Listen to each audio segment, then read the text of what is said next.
Welcome to Center of Light. It's good to see you, beautiful, sexy human souls. Dear Lord, you're so sexy. Hello, Rena. Hello, KK. Hello, Dana. Let's do some refreshments. Refreshments? Let's have some refreshments while I refresh the pages so I can see you on this screen. I love technology. I love technology. I'm digging that intro with the lights and the funk kind of groove.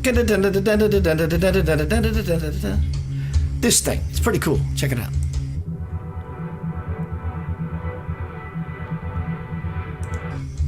Yeah. I found that a few weeks ago. It felt like fun. Jazz things up a bit versus it being so whatever. Hello, everybody. Good to see you. Let's get right down to paying some bills. Robert, my brother, offered some beautiful gifts to Center of Light. Thank you, Robert. He's always been so generous to me. I wonder what's his agenda. Other than brotherhood, I'm teasing.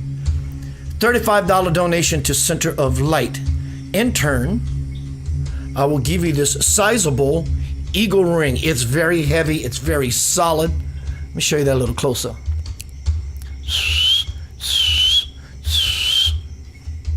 So I have the eagle ring. I have the astronomical ring. I did an amazing analogy with this last night about I am in my Father's in me, and I am in you. This is the astronomical ring. I'll show you a better image of it here shortly. But it's able to be used as a gyroscope kind of effect to look at astrological things. Sort of like this right here. It's the one on, I believe you're right, it's in the white. Nice little rhyme on the dime there. That's what it looks like. I have them in silver and gold. Those are for $30. Hey, Keith, I'm interested in the eagle ring. You can send it in this forum, whatever forum you are in, or I'm interested in the astrological ring, and next to it is a veils, I think it's veils, angelic pendant. There's names of Gabriel, Raphael, Michael, kind of idea. Those are $30 as well. I also have a Mayan calendar pendant. These are going like candy. Hot wings. Mayan calendar pendant. Same thing. Must be from the same company. Same chain. Very, very heavy. Very, very durable. I have, like I said, these in silver and gold. The Mayan calendar pendant is $30. Welcome to Center of Light. Tonight we're speaking about Melinda Lane. We're speaking about Melinda Lane. She says, perfect for 88 Lions Gate, referring to the Diamond Light intro. Dig it. So tonight we're doing this part 2 of a 3-part series called God Hunters, the search for the truth. Do I claim to know the truth? Enough to get by. And I'm doing my best to get in there all the way and making a delicious sandwich. Hello, Kelly Curtis. In search of the truth, God Hunters. Center of Light clarity.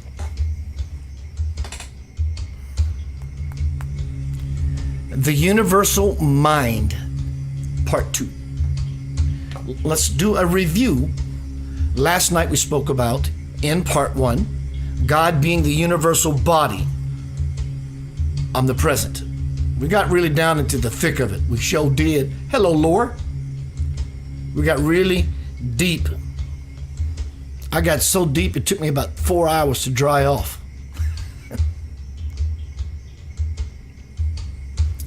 We spoke about the omnipresence of God. It's everything.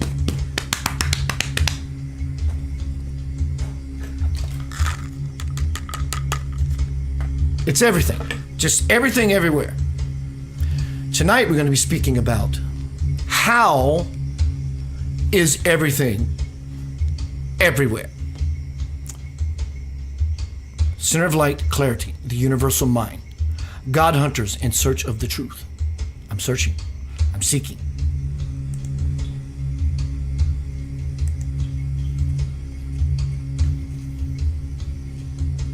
I've created this 3-part series to deepen an I get it kind of moment. An aha, if you will. In you. Liberation is afoot, I tell you. These 3 parts can be likened to the Father, the Son, and the Holy Spirit. The Father, which we're speaking about tonight, the universal mind. Last night we spoke about the Son, the universal body, the body of Christ, hence the prophecy of heaven on earth. Tomorrow night we're going to be speaking about the universal fire.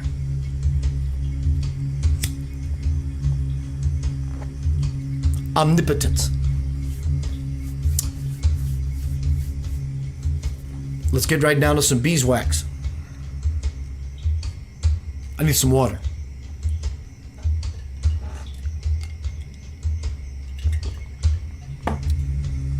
The reading I'm going to be doing anytime tonight is from my new bestseller, year old, Homecoming, Crossing the Bridge to the Soul. I do have plans to make a part 2, which is the rest of the work. But I'm also very soon going to be working on a brand new book, somewhat already started when this all started 7-8 years ago, called Radical Transformation. So from Homecoming, Crossing the Bridge to the Soul. Hello, Ted. Let's go back to basics, y'all. I now offer 3 tenets. 3-part series. 3. Makes sense to me. I now offer 3 tenets that have been and still are quite helpful to me, and that seem to be the foundation for my spirituality. The first tenet, the all-knowing tenet. That's tonight's presentation.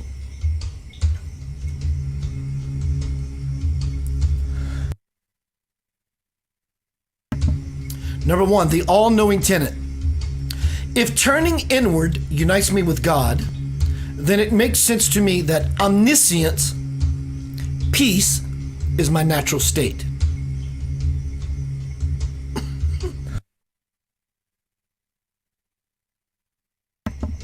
You ever swallow your spit wrong? Number 2, the all-powerful tenet, which is tomorrow night. Omnipotence. If turning inward unites me with God, then it makes sense to me that omnipotence, love, is my natural state. Last night, the all-pervading tenet. If turning inward unites me with God, then it makes sense to me that omnipresence, liberation,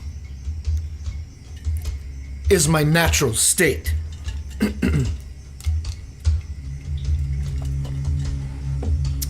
Thank you, Lord. These 3 tenets are exactly these 3 installments, the different omnis of God. Not that you don't understand them already.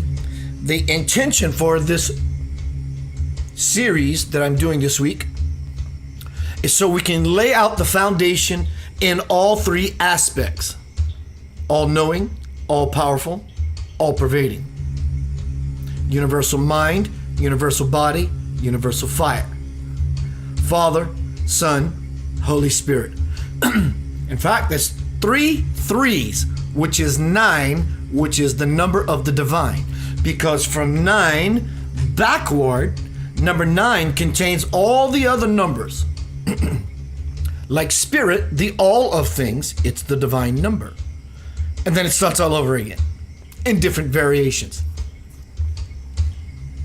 So last night we spoke about spirit being everywhere, in everything. You, me, the chair, the table, this glass of water. Thank you, God, because I need another sip. But how does that everything come into being? It comes into being via the universal mind. From Homecoming, Crossing the Bridge to the Soul. Just as the human body is a manifestation of the mind, so it is cosmically. This is this. All of this. Even this. Though this is the omnipresence of God, the manifestation of God, it's omnipresence, it's present everywhere. Basically, this is the evidence of it. It's all mind. So likewise, just as the human body is a manifestation of the mind, so it is cosmically. This is all, everything. It's all a projection of the universal mind. From Homecoming again. Understand that the mind and body, our mind and our body, you see, the mind is not in the head, the body is in the mind. That's why when one part gets ill, sick, or broken, it's because it's that aspect of the mind that is sick or broken or diseased. Hello, Carolyn. Hello, Elaine. Understand, and this goes as well for the as above, so below, on forever it will go, for the cosmic, for the universal.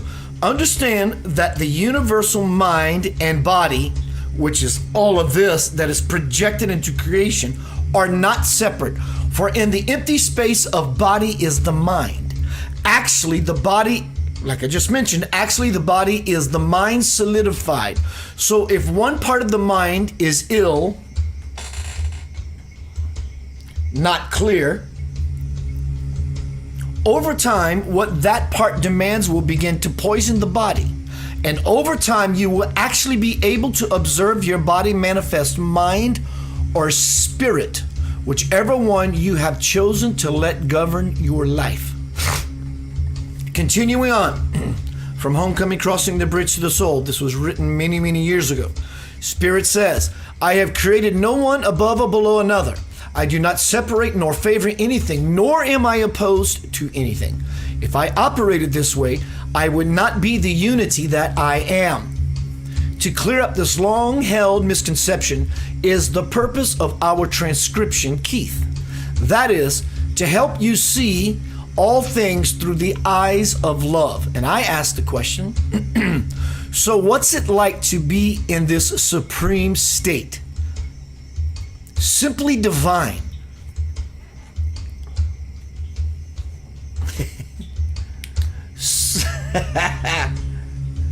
So crystal clear is my vision that everywhere I look, all I see is me. I am not the supreme being. I am supreme being. And my beingness permeates everything in creation like light moving through glass. And I ask the question, is everything crystalline in structure? Spirit says, yes, exactly. From my mind, all information passes through fiber-optic light branches to manifest everything everywhere all at once, illuminating me as the source of all that is. By purifying that within you which remains clouded and constricted by fear, you too will come to see and be in this state. And I say, what a great session this was for me. I do believe I have much more clarity now. I'm very pleased to hear that, Keith, because if this chapter about clarity provided none, what would be the point? Just remember, this is spelled out of an acronym of the word clarity, starting with C. Call upon God in times of confusion. L. Love is the power. Love is all there is. Allow and accept yourself and all people. R. Raise your vibrations by living my truths. Intend to marry your God self completely. Trust that all things will unfold accordingly. According to why? You. It's all about you. Where there is clarity, there is peace. I think, even for myself, just starting the second installment in this 3 series, even though I wrote all this and I've been speaking, I'm getting it because of the layout and the consistency of last night, tonight, and tomorrow night. I'm seeing another depth, another layer actually beginning to amalgamate. And I ask Spirit, tonight is center of light, clarity. God hunters, the search for the truth. Tonight we're speaking about omniscience, all-knowing. And in that all-knowing, God is able, not able, it's not like he's ever disabled. God projects all this into being by his level, his, her, its level of absolute clarity. So effortlessly, everything simply shows up. We do the same thing, but our mind is often clouded with nonsense, and so we get nonsense. We're still creators. And I ask Spirit, Elaine says translucent pure emptiness. I asked Spirit one night, this was years ago, and I asked this question years ago.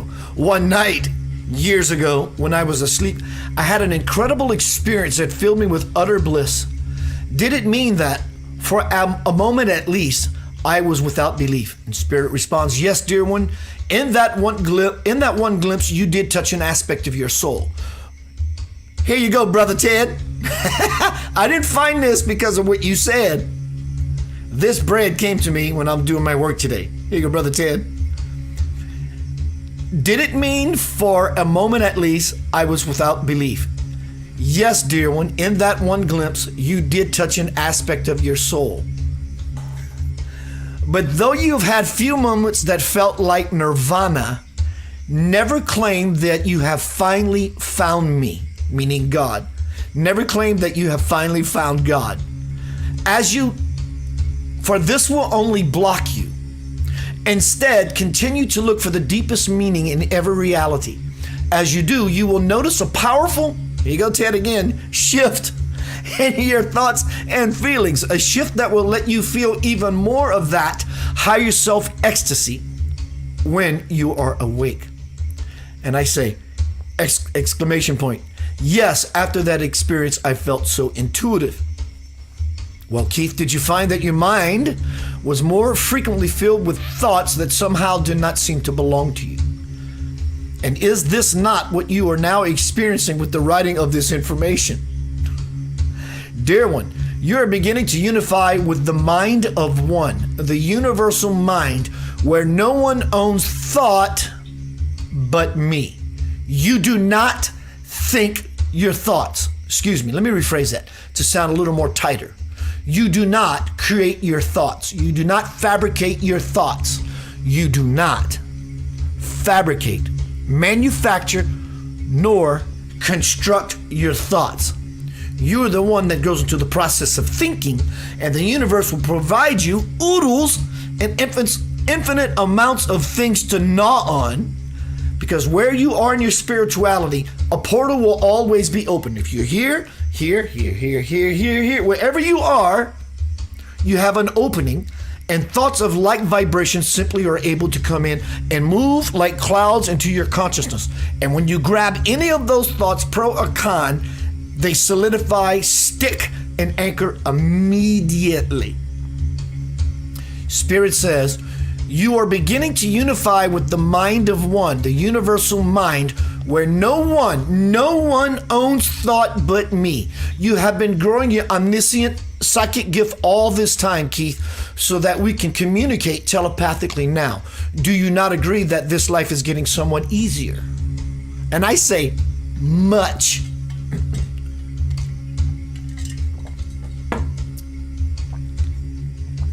Making contact as you did and listening to guidance as you do has taken miles off of your journey homeward. But you must be careful to not become euphoric over the idea that everything you hear is guidance. When you make these kinds of psychic shifts, you must be careful not to let the ego reinstate itself into your decision making. Me. You may ask how to discern between guidance and the thoughts that you wish were true, and how to keep yourself from falling into this mighty trap of uncertainty again and again. And I say, help. There, my child, it will be all right. A little mother nurturing right there, right? Your goal should be to keep it simple, because your frustration when you do not will cancel any headway you have made. In times of uncertainty, show gratitude for the clarity you already have, and call upon Spirit with all of your heart to help you dissolve your doubt. I've touched on this earlier in the chapter, and I will now expand on what I already said. Ask yourself this important question.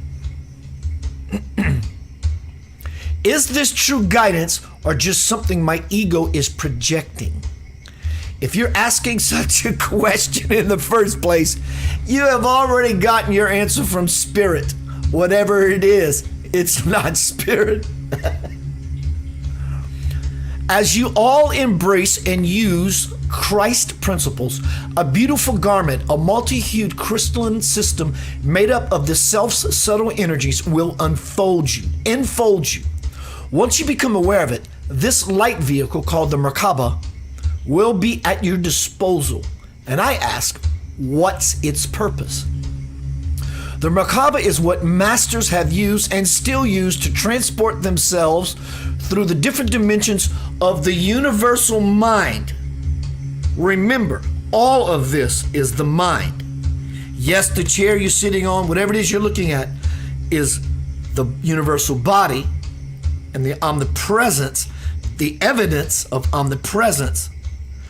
It's all because of the universal mind projecting this reality into existence. The Merkaba has infinite functions and can morph into anything, for it is not bound by a particular biotrack or body type. The Merkaba is absolutely amazing. And I ask the question, is there more?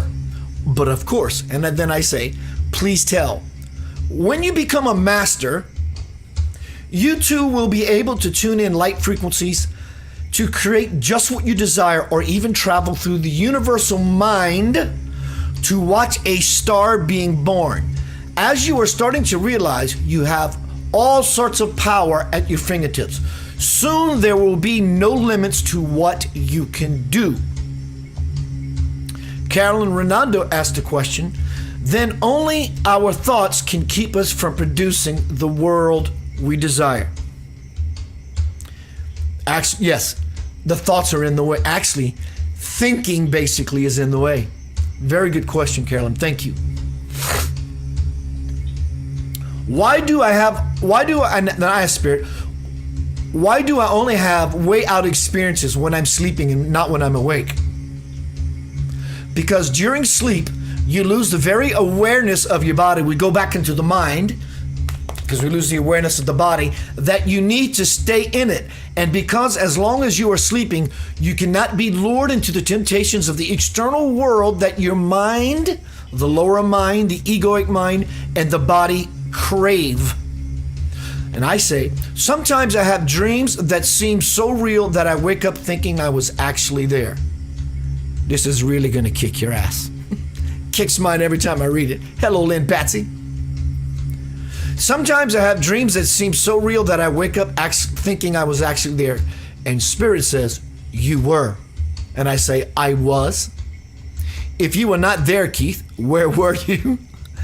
But aren't dreams just metaphors for something else?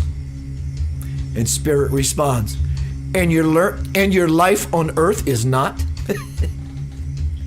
And I say, I see your point. Keith, you are dreaming right now. You may think just because your physical eyes are open that you are awake. But even when they are open, there is a part of you that still sleeps. And I say, this dream versus reality thing is still confusing me. I shall effort to clear it up then. When you have a dream, it is a dream, and at the same time, it is not. In your waking state of consciousness, when everything seems to be tangible, that too is a dream. The reality is that both provide you with experiences that are integral to your growth. The dichotomy is that since both are dreams dreamed from my mind, the universal mind, everything in your waking and sleeping life is an illusion as well as real. I understand that. But if I'm faced with two scenarios, how can I decide which one is higher and which one is lower? Your ability to differentiate between the two is what makes one more real than the other. The one that you decide is a closer representation of me is the higher reality. The other is more likely to be the illusion of the lower reality. But keep in mind, this is only relative, because the decision between higher and lower can vary from person to person. And even though you deem something to be either real or illusory, do not lose sight of the real truth that God is the dreamer behind both. Wow.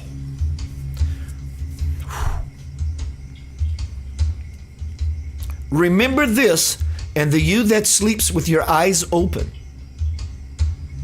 will awaken to truly see my reality.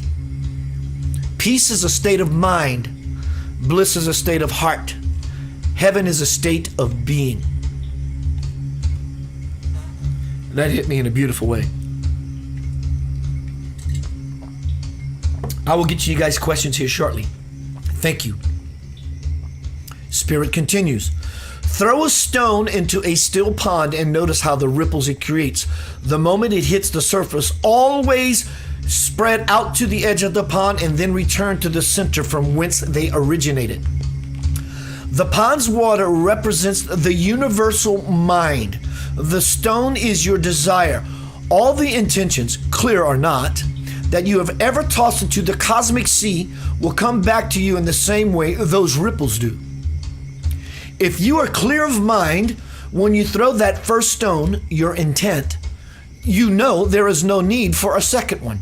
You know that every pebble of doubt thereafter would only negate the manifesting power of that first toss.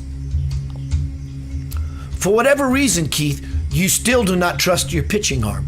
So you keep tossing, and tossing to get what you desire.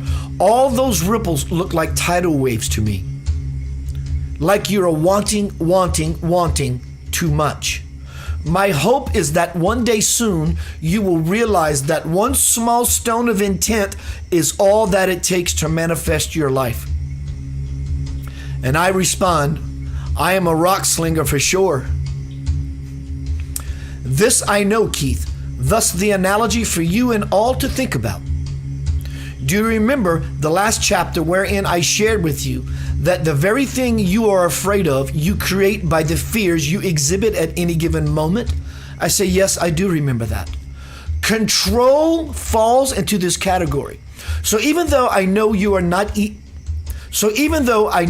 easing up on your need to control whenever you can, I suggest you look even closer at all that you hold dear. The things and concepts that you are clinging to are just the smaller self, the negative ego, the me, seeking what it thinks it needs for happiness. We, bro, sis, are living in the creator mind. Where's God's mind? Yes. But I'm asking, yes, that's where it's at. Wherever you think it is, it's there. But it's everywhere. We can begin to understand that it's not only the beautiful thoughts I have about things in my life, beautiful thoughts of God. See how good at intuition you are? You little psychic freak. Beautiful thoughts, love, compassion, empathy, caring. This is all God permeating your system. God's permeating your system anyway. It's the universal mind. We're all in it. The mind of God. But it's the other excess thinking, the habitual thinking about things that have no benefit whatsoever. And we're really good at it. In fact, we're so good at it, we don't even know we're doing it. They don't align, they do not coalesce, nor line up information with the truth. Causes trouble. See, everything is already done. It's already done. It's already laid out. The mind is it. Like we travel in a vehicle, a car, to go from point A to point B, when we become spiritually balanced and empowered, we can use this car or completely shed the car. Get out of your car, you can walk to the store. Get out of your body, you can fly to the store, to the spiritual supermarket, whatever it is. You can watch a star being born. As above, so below, on forever it will go, because all there is the divine principle, creator, universal mind. And this is how we do it. We align our thinking, or at best, no thinking, will always keep us in alignment very nicely. Tonight is Center of Light, clarity. God hunters, the search for the truth. I'm searching for the truth. Always searching for the truth. But I realize I don't have to really search. Search is just a word I'm using to say, I'm searching within myself. I'm educating myself inwardly, outwardly, experiential. I'm searching. But I'm not searching from the point of view as if I'm lost. Where are you? I can't see you. I've done all that stuff. And it's a beautiful ceremony to bring you to this place in your life that you may be as well. Celebrate your life. You're already home. You don't need to go anywhere. This is it. This is your heaven on earth, or is it? Let's move into some videos. This is from my movie And the Meek Shall Inherit the Earth. This is about the mind of Albert Einstein, as well as the universal mind. Some physics, metaphysics as well, but it all describes the functionality of the cosmic mind, the universal mind, the quantum mechanical unified field, the place where energy and information come together to bring about all things into being. We all have a mind. Some have that, some have that, and some this never leaves. It's no judgment, it's just simply a fact of the matter. But as we begin to move that which clouds and shrouds the mind, maybe the fingers open up, and then we can see a little bit of light coming through. You keep doing the work, and then we become illuminated, because we live in the creator mind that we are allowed to illuminate us from within. That's it. Call it Christianity. You call it Buddhism. You call it nothing at all. You can call it just being a better human being. Doesn't matter what you call it. It's all the same distance to the grocery store where you get your ramen noodles. From And the Meek Shall Inherit the Earth. Let's get into the universal mind.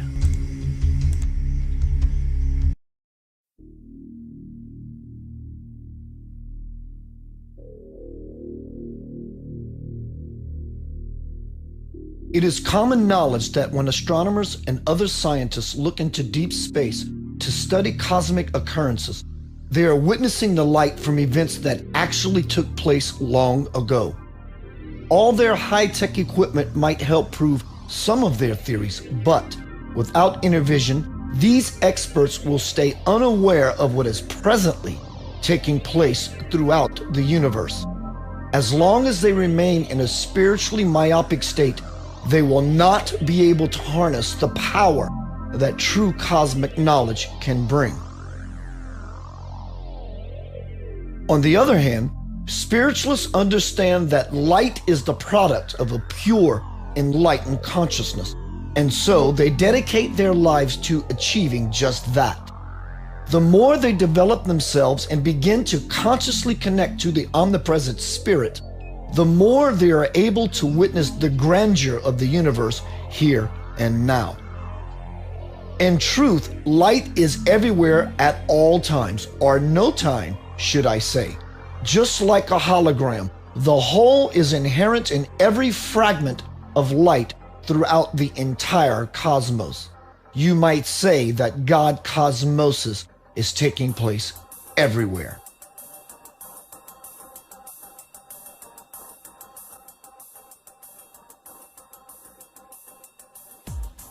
Relativity definition: the quality or state of being relative, something that is relative, the state of being dependent for existence on, determined in nature, value, or quality by relation to something else. Theory of the relative rather than the absolute, the interdependence of matter, time, and space, as developed by Albert Einstein in two separate theories. The theory includes the statement that motion is relative, not absolute. The velocity of light is constant. The mass of a body in motion varies with velocity. Space and time are interdependent and form a four-dimensional continuum. One of the greatest minds in all of history belonged to Albert Einstein. His mission when he was on Earth was to present his theory of relativity to the world, a theory that prepares you for an even greater truth to come.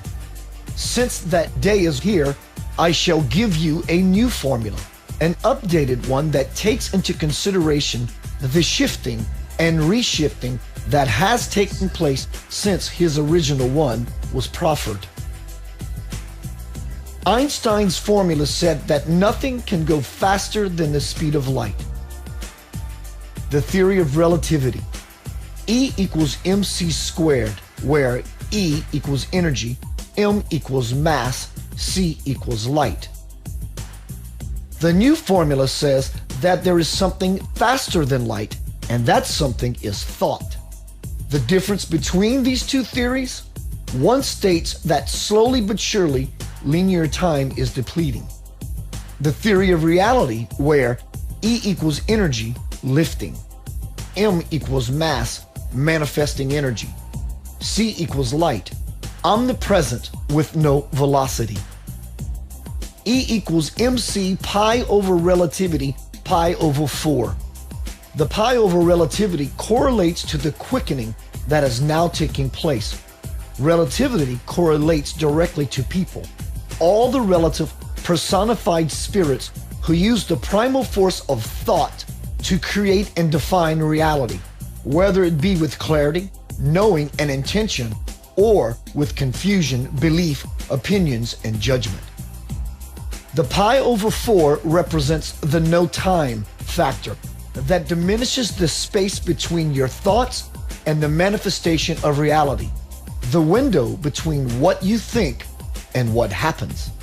The number 4 in this case is the numerical symbol that signifies the power of the whole that will move within you and permeate your emotional body as intense feeling, thus guaranteeing the manifestation of the self.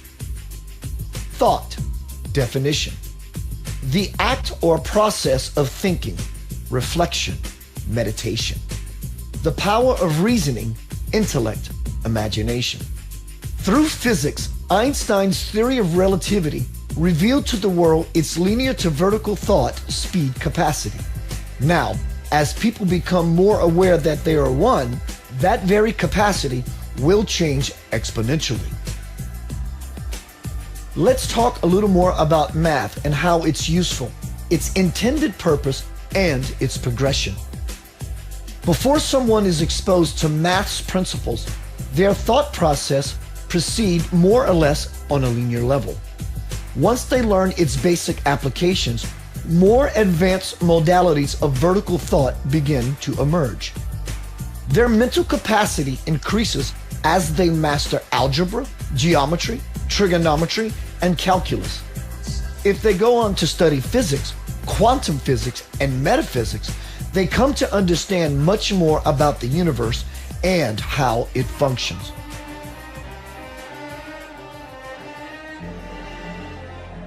But neither math's formulas nor its numbers are really that important. Math's real value lies in the expansion it brings to the minds of those who master it.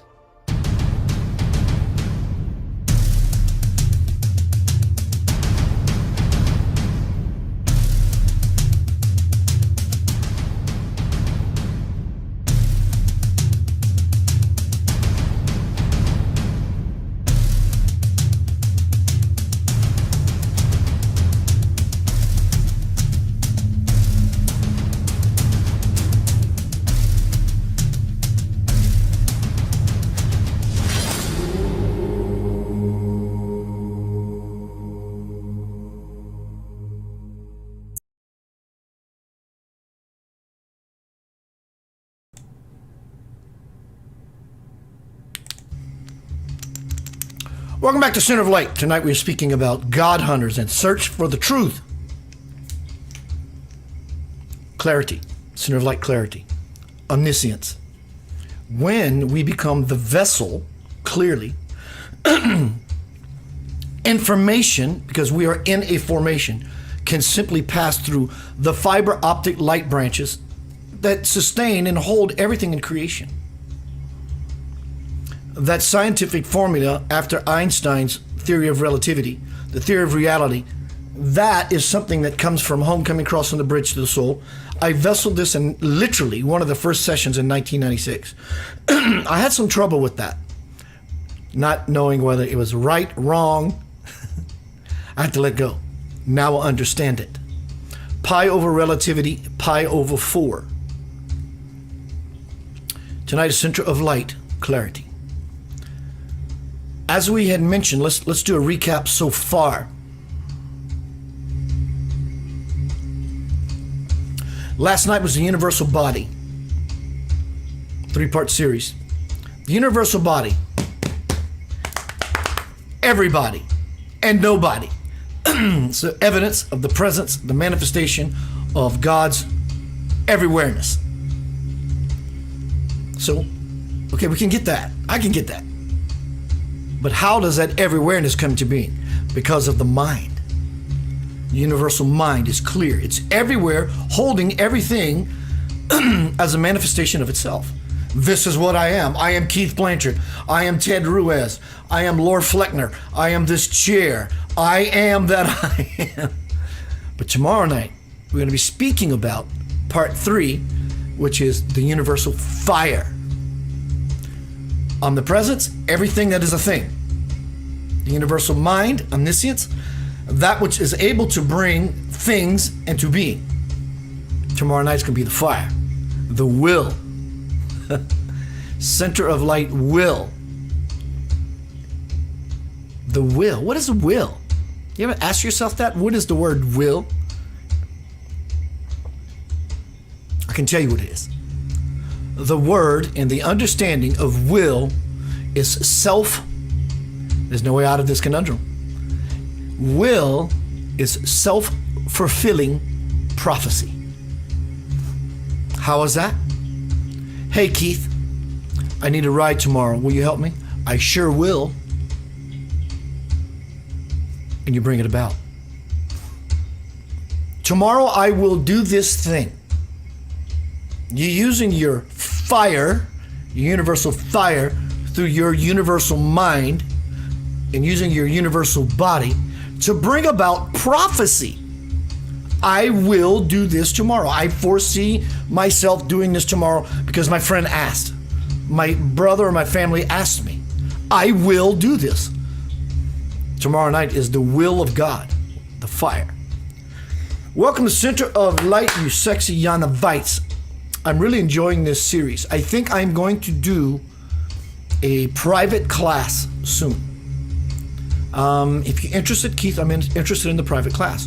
Also, all these gifts I posted earlier, the rings, the pendants. Keith, I'm interested in the Mayan calendar pendant or the astronomical ring.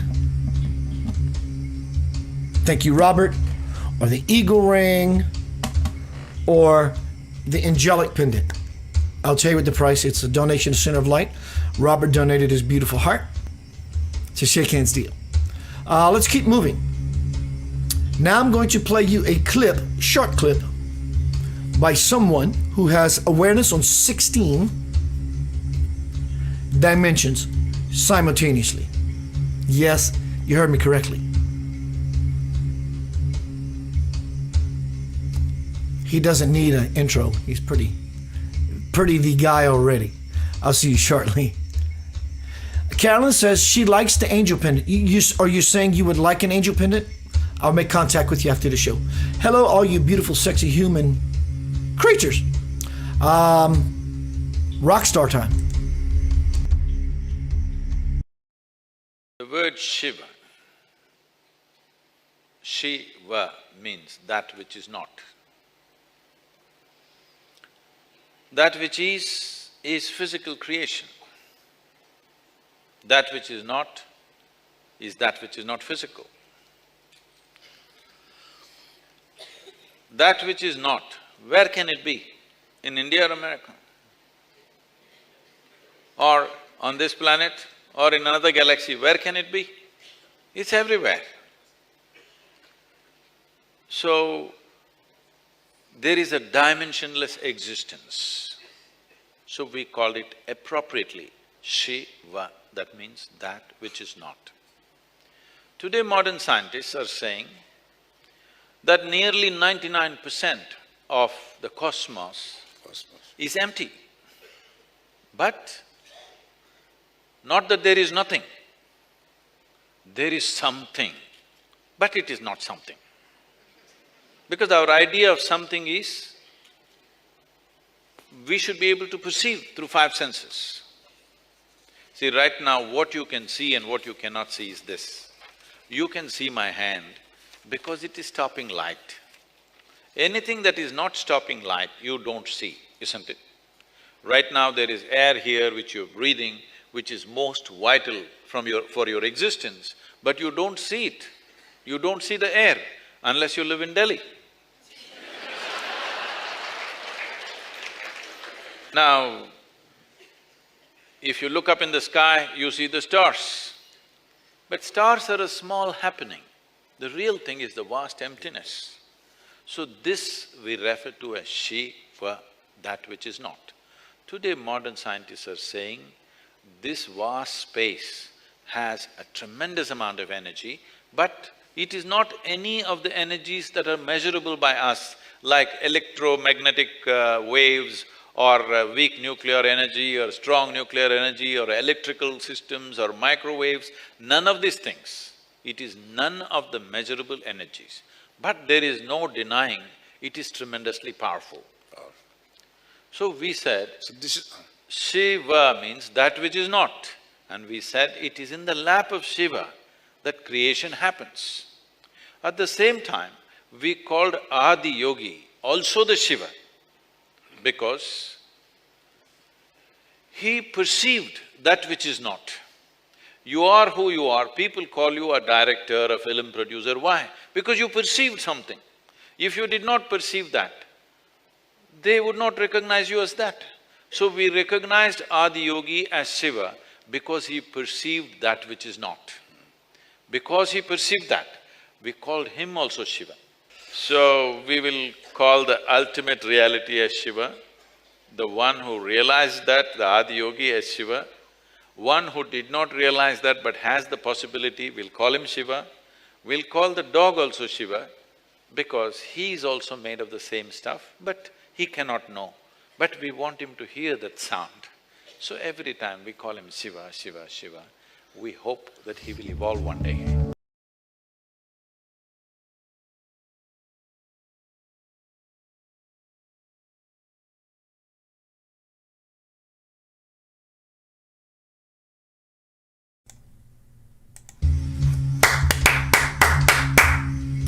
Welcome back to Center of Light. Tonight we're speaking about Center of Light clarity. This is your salvation. What, a crystal ball? No, it's what this represents. It's spherical, implying there's a center, a nucleus, imploding, exploding outward to infinity with absolute crystal clarity. Through the mind of God. Clarity. Are you clear? I am in many aspects of my life, others I'm not so. So, I continue as a God hunter to search. And I don't mean an active searching, it's more of a passive searching. In fact, it's a pulled back perspective of observation. And I look out and I'm beginning to not only realize, that is the right word, realize, but also integrate not only the omnipresence of God, everything that is a thing at all, but I am in the mind of God. People say, I exist because I was born. Then where were you before you were born? You were in the mind of God. You did exist. He didn't just go, I have a great idea. I'm going to create Trisha Perkins today. Trisha Perkins was always in the mind, the universal mind of God, because God is infinite.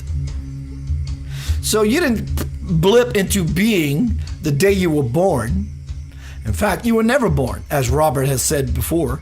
You are the bornless one. You will always be, because the infinite mind of universal mind creator, we call God, which is almost a sullied word now. We can't even begin to utter the name of the truth, as if it has a name in the first place. In fact, it does have a name. It's called Keith Anthony Blanchard. It's called Trisha Perkins. It's called Robert Harrison. It's called Carolyn Renando. It's called Kelly Curtis. It's called Dana. It's called Ted Rudez. So let's just cut to the chase and get rid of all the labels and the separation and say, I am that I am. And that I am is everywhere. So right now in your room, wherever it is that you are, as you look all around and you touch evidence of God's omnipresence, this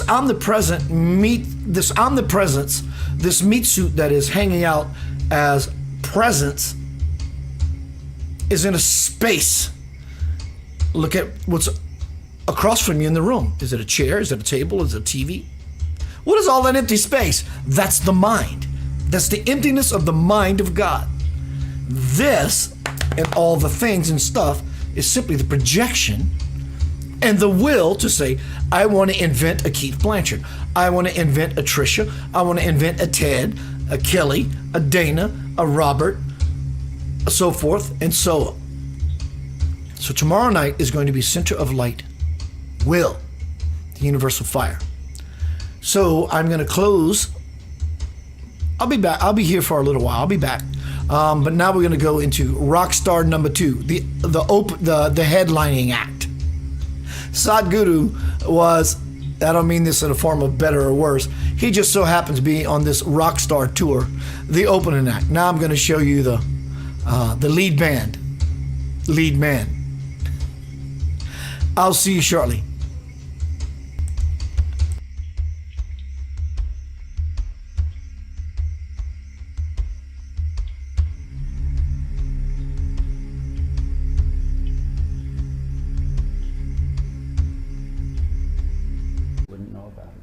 But there's a word, if there's anyone who speaks Korean, there's a word in here that's a key concept called hanmaum. Does anyone know what hanmaum is? One mind. One mind. The mind, the universal mind, yes? Yes. That's exactly what she's talking about, hanmaum. So tonight's teaching is about hanmaum. We're teaching Korean Buddhism tonight. Are you Buddhist? I don't have religion. Good, that's true Buddhism.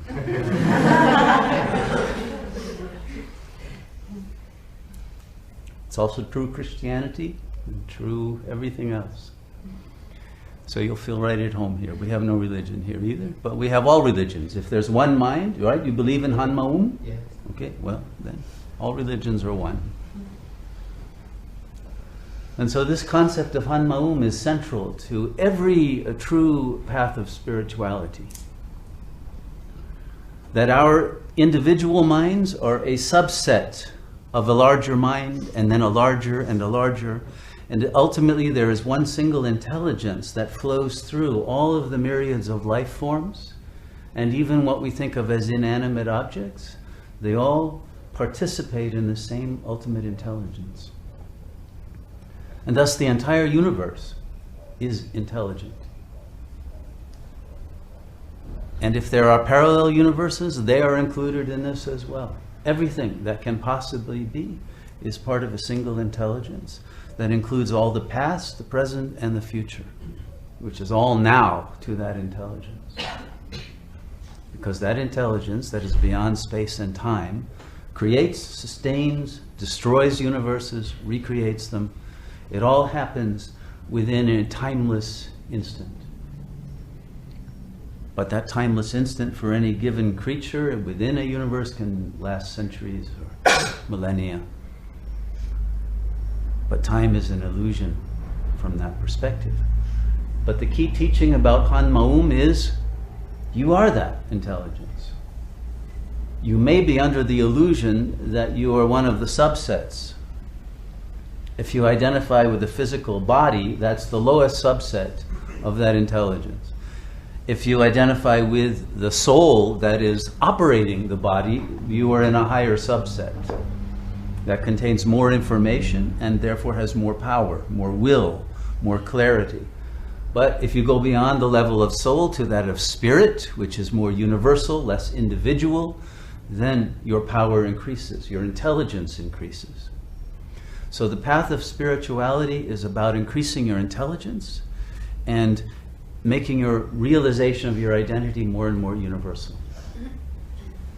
And ultimately, beyond the level of the individualized spirit, the Atman is the Paramatman or Shiva, Brahman, which is a name for that totality, or the Tao, as is used in China. That is the real self. But to get to the realization of the self requires letting go of our attachment to the smaller, condensed, contracted version of the self. Because at that lowest level of identification with the body, unfortunately, what comes along with that is fear, anxiety, emotional volatility, instability, and all of the other pathologies of the ego. Because of fear, if you're identified with a physical body that's going to die, there'll be a fear of death. There's also a fear of life. There's a fear of the unknown. There's a fear of loss of control, aging, all possibilities of bad karma, etc., etc. Whereas, for the soul, and even higher for the Atman, no worries. It's all a dream. And the higher one goes in one's level of understanding of who you are, the more power you have to redream the dream, to make the dream more beautiful, more an expression of the grace and the love and the joy of the real self. But because more and more people, individuals, have identified not with the Han Maum, but with the little ego, the world has become more of a hell realm, more ruled by greed and anger and attachment and militarism and power plays, agendas of dominance, and all of those karmic backlashes of suffering and despair that the world is now experiencing. But from that intelligence of Han Maum, everything that we think of as a horror that the world is now going through, climate change and wars and instabilities of all kinds, are actually giving birth to our reawakening as that supreme intelligence. Because nothing will awaken the ego except something that shatters its sense that everything is normal and will go on the way it is, and its comfort zone. So all of the world's comfort zones are being destroyed to bring us to the point where we have to not take the world for granted anymore, or the ego, but realize anew who we are, why we are here, and what are our real powers to make things better. So we are here to let go of our limitations of the ego. The problem is that the ego also is what we think of as the source of our pleasure, our sensuality, our attachment to landmarks and territories and things that the ego believes gives it a kind of illusory power. When we're ready to let go of those illusory kinds of power for the real power, we will be free. And the intelligence that we have lost by identifying with the ego will be returned to us, or we will return to it. It's not being hidden from us, but we are hiding from our own intelligence because the ego does not want to know the truth of its own ignorance, because that would mean having to grow up and become responsible and become free of its limitations.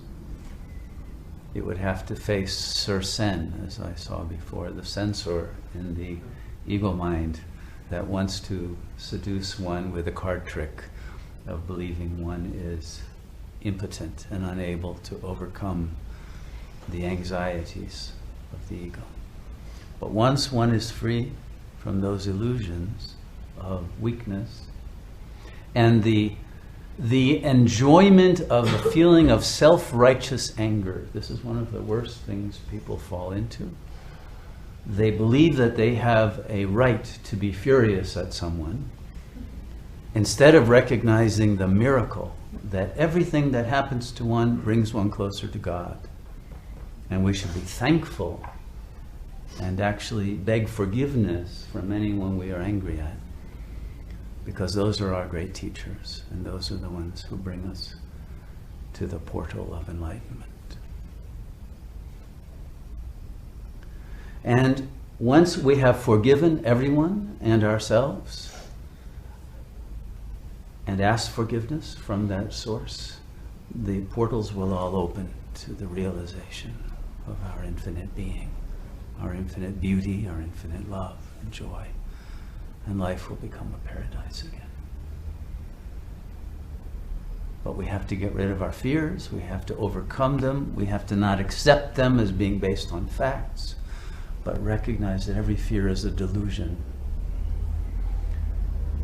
as is every justification for anger, as is every justification and rationalization for attachment or for some sense of egocentricity.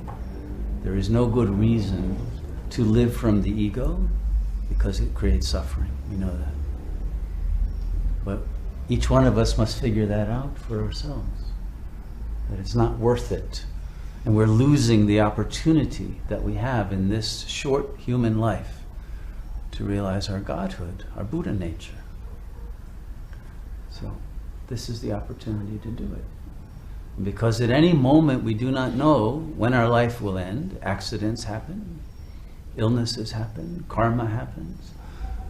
It's important to do it now.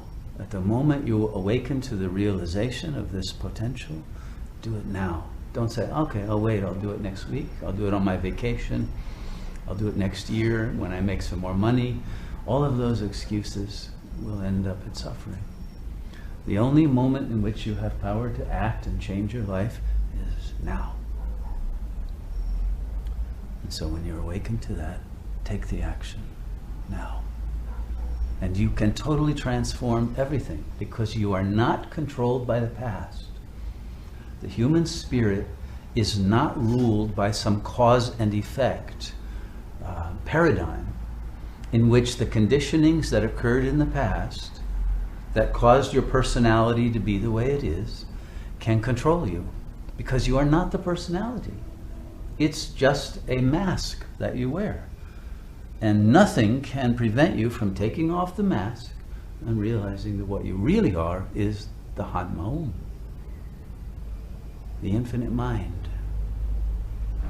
So it's true that the conditionings of the ego are difficult to change. And if you fight with it at that level of trying to change addictive patterns or depressive patterns or angry patterns, it won't work. You'll be in a battle for years.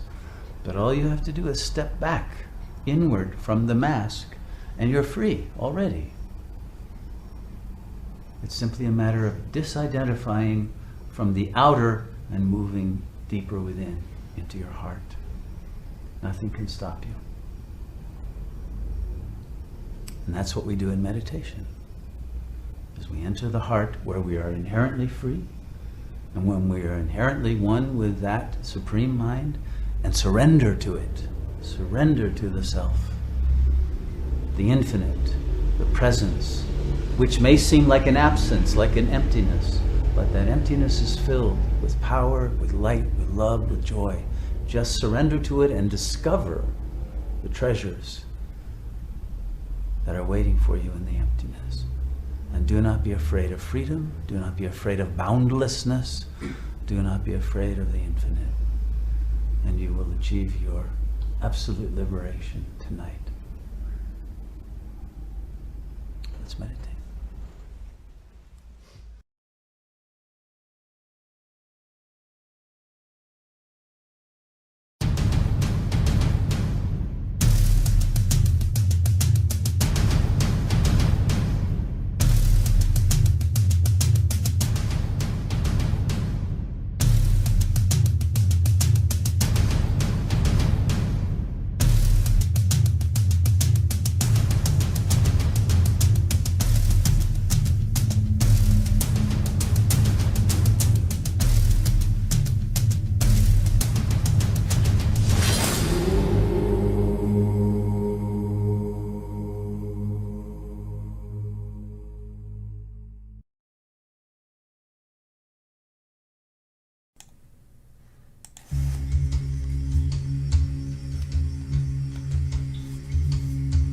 Take off the mask, you ask.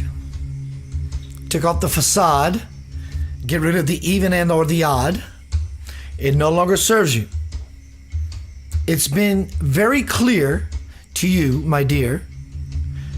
Did you listen? Did you hear the call from the big to the small, answering all of your questions about who you are? Now, where are you? You are in the infinite mind, the universal mind. And if you don't mind, let me offer a few more nuggets, as you might say, for you, to you, through you. Will you?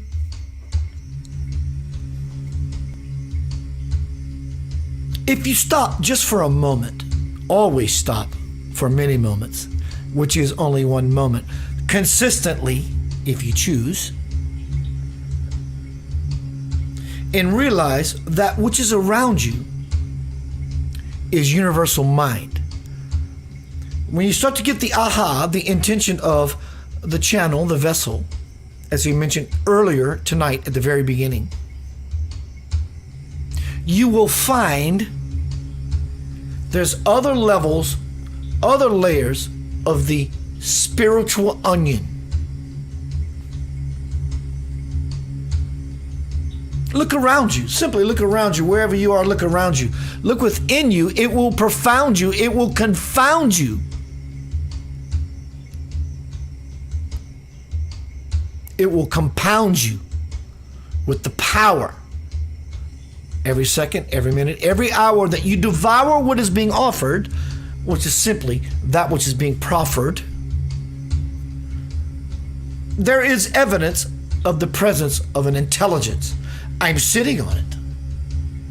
You're watching it. You're hearing it.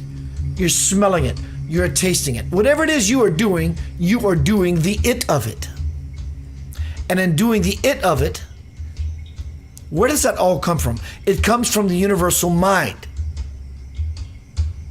But there has to be a driver, if you're computer geek, if you will. There has to be a driver of a car to take you from point A to point B. As above, so below, on forever it will go. Do you see? There are three components always. Intention is the fire, the will, the driver, a hammer on the pedal. I need something as a vessel to bring it through. That would be the mind. And the manifestation of what it is you desire, your experience. So tomorrow night, as Keith has explained, the audience will glean a new level of possibility. The three: omnipresence, omniscience, and omnipotence. The universal mind, the universal body, and the universal fire.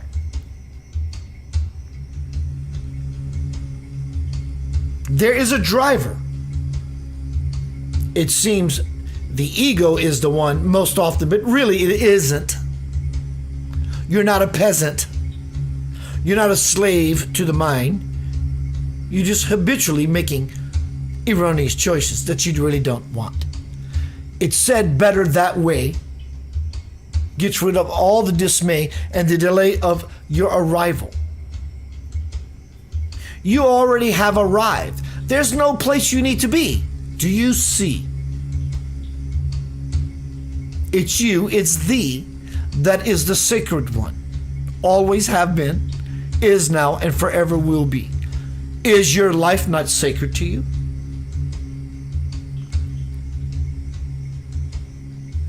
There's your answer. How sacred do you feel? How sacred are you? How sacred do you deal with those things that are your greatest teachers? Doesn't have to be preachers. It can be everyday people that can be the steeple of your temple.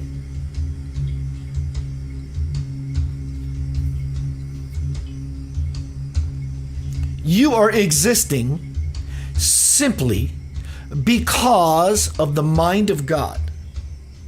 You need proof? What are you doing right now? You do exist. Do you think that's the you that you know as you doing it? It's not. But it is. On another level that you're not aware. But on the level that you are aware, you're projecting yourself from the infinite universal mind as you find yourself here right now doing whatever it is you're doing and how you are doing it, and to the level and depth with fire, passion, sincerity, humility, and vulnerability that you are doing it. As the vessel has often said, it's not hard. It's never been hard, nor will it ever be.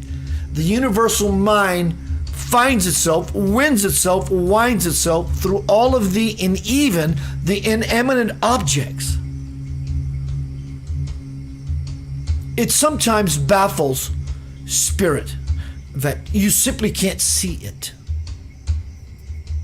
But in all compassion, we love you through it, period. Just waiting for you to make the choice to live in infinite bliss. But ultimately, it is your choice. And here's a voice aspect of it supporting you into the kingdom of your infinite riches, that which you deserve. But you can always choose to swerve from this truth by simply being aloof to all the erroneous ideas about who and what you think you are. You are the rock star. It's you. It's always been you. It's you. Even the responsibility of it, when the push comes to shove it, of those things that you want to shove up what you call people's ass, you have asked and now you are receiving. Or you are believing one to understand the presence and the mind of God that is manifesting here before you right now in this moment. How does that feel to you? Does that shoe fit on your foot? Sometimes the shoe is a little too tight and it causes blisters. Wear it anyway. It will create calluses.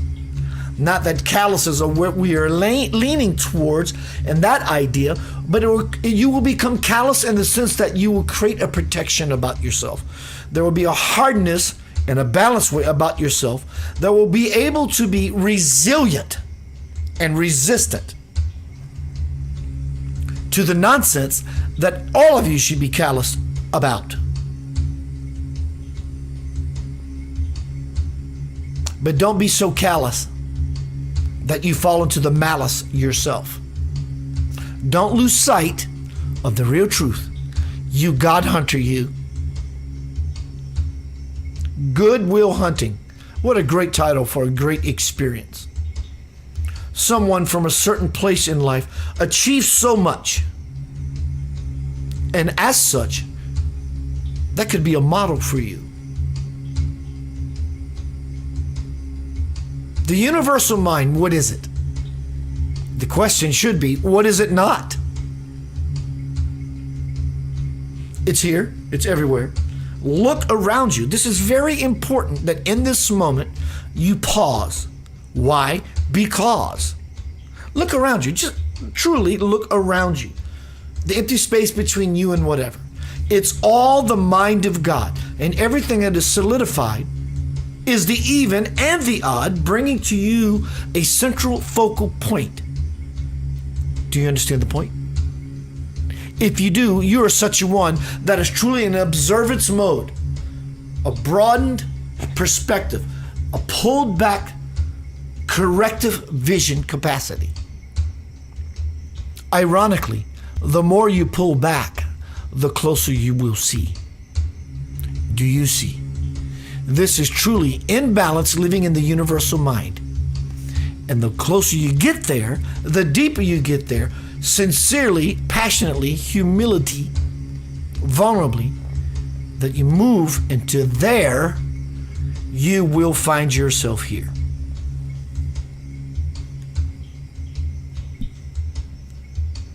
I'm going to see you tomorrow night. Center of light, fire. Center of light, will of God.